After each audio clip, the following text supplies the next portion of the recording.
some have called it a reckoning with race, right? And in my experience of having attended the AEA conference in the past and having been engaged in the field of evaluation as I have for the past several years, and particularly even here in Minnesota, when I look at the MESI conference, the Minnesota Evaluation Studies Institute, I recall that feeling that CRE and topics about how to incorporate cultural relevance and equity was kind of this like little niche, like this little strand that kind of ran through in the background, and you had your kind of cult group of followers, right, where everybody who was really super interested in this work would follow those sessions and those threads. But it hasn't really been until recently that I feel I've been noticing that folks are becoming a lot more centering of this work, and that the field itself has embraced it a lot more fully in terms of making it a focus of a conference, for example, or making it a focus, right, of how we talk about the work. And so I am really excited about this development. I think it's a critical move. And as we continue moving the conversation forward, I'd like to discuss what we can, just some considerations about what equitable evaluation means, what it is, what it's for, and some tips on how we as consultants and our praxis, or reflection plus practice, can really kind of further the conversation or help further the conversation. So I would like to begin with a statement on disrupting inequities, as I do with all of my workshops and presentations. So no matter where each of us is located, we reside on traditional homelands of Indigenous peoples. These are lands that were cultivated by both Indigenous people and people who were forcibly enslaved from other continents. Land and slave acknowledgements do not exist in the past tense. They are a part of recognizing ongoing white supremacist ideology that continues to impact these people today. It is essential that we take time to understand the longstanding history that brought us to reside on and benefit from this land, and to name our place and power in changing systems that reinforce structural inequities. And, again, I like to begin with this as, out loud, as an intentional effort in, again, furthering the conversation around inequities, and also just getting a little bit more detailed on how we examine our own role in these systems. So I'm sure a bunch of you have heard about the Equitable Evaluation Initiative, and this is an initiative that's dedicated to growing the field of philanthropy in a way that is more diverse, encourages more leadership among evaluators from BIPOC community. BIPOC and other marginalized communities. And, I draw upon a lot of their principles. When I take a look at the theory of change, I have to admit I'm a little bit, confused by it. It's not the easiest or most accessible theory of change that I've seen. But what I like about their principles is that they provide a step in the right direction in terms of what we ought to be thinking about when we think of evaluation, and how to begin kind of getting deeper with centering equity in evaluation. So these principles, and it's a little hard to see some of the smaller text, so I'm just going to go over them really quickly. Is, first principle talks about having evaluation and evaluation work be in service of equity. So this is, focused on really the production, consumption, and management of evaluation and evaluative work, and having that hold a core responsibility of advancing equity. And the critical questions that, they raise here include historical context and structures, and the effect these structures have on strategy and on different populations and underlying systemic drivers of inequities. And then if you look at the second principle, it's really focused on how evaluative work should be designed and implemented commensurate with values underlying equity work. So evaluation that's multiculturally valid and oriented toward participant ownership. And then the third is, having evaluation be designed and implemented. Oh, did I mix those up? I'm sorry. I think I skipped one there. And then talked about another one, but anyway, you all see them. And the big takeaway here is that my analysis with these principles is that these help us look at how equity can be incorporated into the why or the purpose behind evaluation on the front end planning.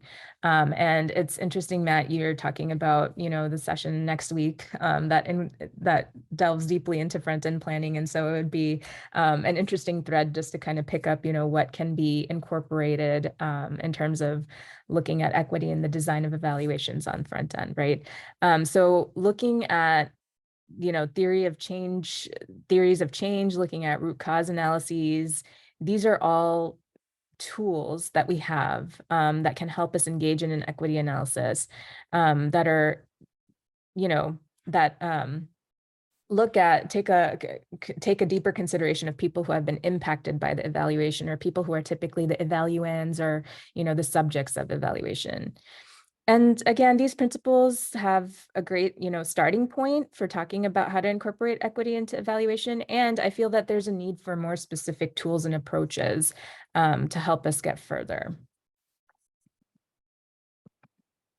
So one tool that I like to share a lot is called Continuum of Equity Work. And this is a tool that has been produced by the Public Equity Group, which is a national consultancy of BIPOC consultants that are primarily involved in management consulting and strategic planning. And they have produced this tool to help our client organizations really identify where they are when it comes to pursuing equity work, or what level of engagement they have around the issue of equity within their organizations. So if you look at the top of the spectrum, you'll see the categories, so to speak. And, it starts kind of at the right there with engaging in equity work to do better for participants, clients, and staff of color. And then the second category is engaging in equity work as a must to become a top priority of the organization. And the third is having equity be the purpose and focus of an organization. And I think these categories, if you think about them carefully, they're really not mutually exclusive in some respects, but they give a good framework for us to begin just kind of thinking about how deeply is an organization engaged in equity and what kind of engagement. And then if you look down the vertical axis, you'll see the different organizational dimensions that each of these questions can be applied to. So looking at the purpose or the North Star of an organization, the intended impact, theory of change, programs and activities, organizations, economics, metrics, governance.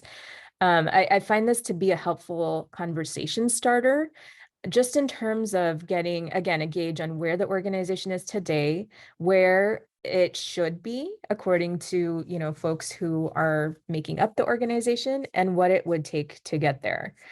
And just a note, a couple of caveats that Peg mentions for this tool is that it's not necessarily placing a value judgment of where organizations are on the spectrum, right? Rather, it's a tool to help identify where your organization is situated, and, recognizing that not every organization is built to be in the last category of having equity as its core purpose and focus.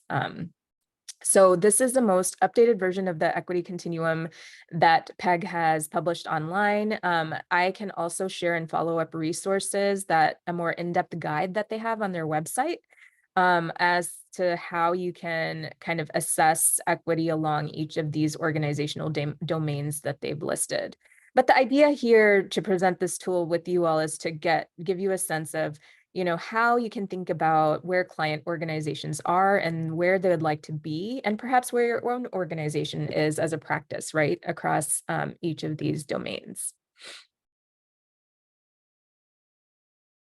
And then the next piece that I'd like to chat about is the idea of, once you get a gauge of where an organization stands and its level of applying equity to its work, you can understand the readiness into diving deeper into history and context.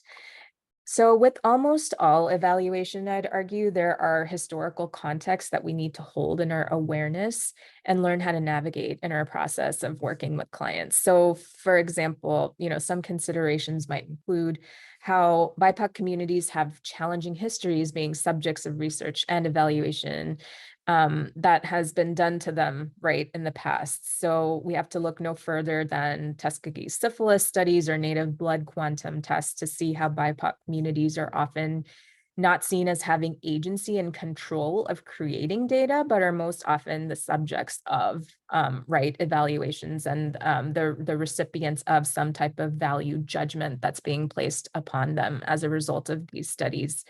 Um, and typically, you know, people kind of think that these concerns have shown up in studies mainly related to health and medicine. But if we poke a little bit deeper, we can really find some applications as it relates to areas like education, housing, public safety, right? We don't need to look any further than like standards that were in place for redlining or having information of communities used for profiling, right? These are all unfortunate, you know, ways that evaluation and criteria can kind of show up, or using the data of communities can kind of show up, right? So especially where BIPOC communities are not leading or planning the design and implementation of evaluations, I'd argue that we need to take an approach that really takes these histories and contexts into account. And this means looking into the field that we're specifically working in, to identify the history of communities that we're working with, and then creating a plan to engage those communities in the leadership of designing the evaluation. So for example, if you're working in the area of education, there's a very active conversation right now in the field of education about the racist origins of standardized testing in the US. So for those working in, you know, in this space, this would impact how you kind of take a look at using test scores, right? Or other, you know, kind of data points along those lines. So I think these are just really important considerations to keep in part. I was going to pause here and ask folks, are there other examples that you can think of in your work, or that you can speak into the group of where history and context can apply to your work? So I'll just pause here for a minute and let folks speak in.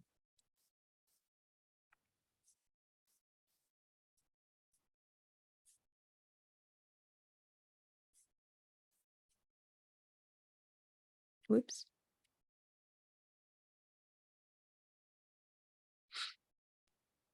Okay, hearing nobody. I don't know if I should be concerned or if I should move along, and then we'll have a discussion at the end. I will go ahead and kind of transition us to the next point, which is looking at the philosophical underpinning. So once we understand the history and context of an evaluation project, it's important to consider how that impacts our approach to the evaluation work. And this includes considering how we set the intention for incorporating equity into our work, given what we know about history and context, and redefining, you know, perhaps in some cases, right, redefining or taking a look at what we consider to be rigorous and what we consider to be legitimate sources of data. So thinking about whose stories do we tend to believe, whose data is more scrutinized or less scrutinized. What do we consider as a standard of proof? And does this align with what the needs are within the community that's being evaluated, right? These are all considerations to kind of think about when we think about rigor. And then, you know, third consideration is thinking about the incorporation of a power analysis of the key stakeholders. And, you know, this can be done a variety of ways. So stakeholder mapping, taking a look at, you know, who is kind of in your universe of um, folks that are involved not only in evaluation production, but consumption. And then last consideration here, just in terms of philosophy and underlying approaches, how do we treat the data of others, right? So that includes looking at how we're collecting it, looking at privacy of data, analyzing it, looking at fidelity of data, right? And then using it to build trust. So, you know, depending on, you know, what model we're using of analysis, you know, what is the appropriate level of fidelity to that model given the context that we're operating in, I guess is what I meant by the previous point. And using data to build trust is a huge topic that I'll dive into a little bit more toward the end. So some tips for conducting equitable evaluations and how we actually carry out the evaluation. So, just thinking logistically about the different phases of an evaluation. I'll say generally these are more so principles, right? So meeting people and organizations where they're at. A lot of times evaluators like to use fancy and technical terminology, and impose, tools of rigor and, you know, and that's all great and it has its place. And when you think of embedding equity into evaluation and communicating with key stakeholders, the goal is to listen carefully to those whose data is represented and understand what context they would like to use the evaluation in. And so keeping that front and center and how you approach the evaluation is, I find, really important. Um, and then second piece is really, having a good sense of where evaluation is in terms of priorities for your clients or the people and communities they're working with, right? So yes, you have been hired as an evaluator for a client, and the evaluands may not share the same priority around, having being evaluated or around the belief and the purpose of the evaluation as the client. And so this is something I learned the hard way as an internal evaluator with the, in philanthropy. And, as they say, if you get garbage in, you get garbage out. And so if you don't have people who are really believing in the data that you're collecting or why it's being collected, it really impacts the efficacy and effectiveness of your evaluation. And then third is making evaluation work for the interests and goals of the stakeholders. So often we as consultants will come in with a pretty strong idea of how the sponsoring institution would like to use their goals, their data, and what their goals are for data use. But how do we call into account stakeholder goals with data use? And not only do they need, certain data, um, and, you know, having an understanding of what data is actually needed and not building out too much of a complicated kind of data structure, I think is helpful in this regard. And also considering creative evaluation methods like um, going more deeply into qualitative forms of data, data walks, data parties, videos. Like these are all methods that we can use to really kind of get a sense of how to communicate more effectively on the back end of our evaluations.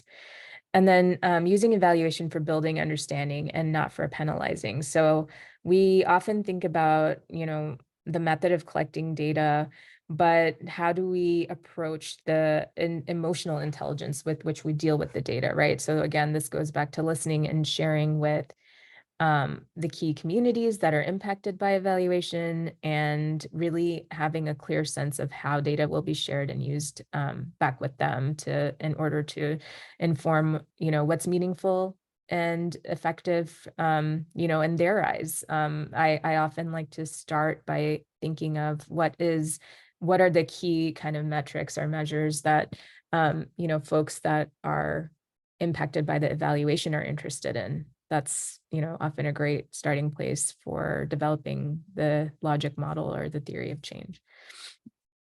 And then I am sure several of you have also heard of the Center for Evaluation Innovation, and this is also a great resource that I like to share, particularly for those in and around philanthropy. So just this year, they released a report on what building a trust-based framework for evaluation looks like. And this work has been gaining a lot of traction and popularity in the field. So it is a really great resource to look into if you haven't kind of touched upon some of those principles already. They also have featured the work of Dr. Vidya Shankar entitled Why Evaluation is So White. And this work helps identify how, race and racial disparities show up in evaluation practice, as well as just how evaluations are, have been talked about and studied within the academy.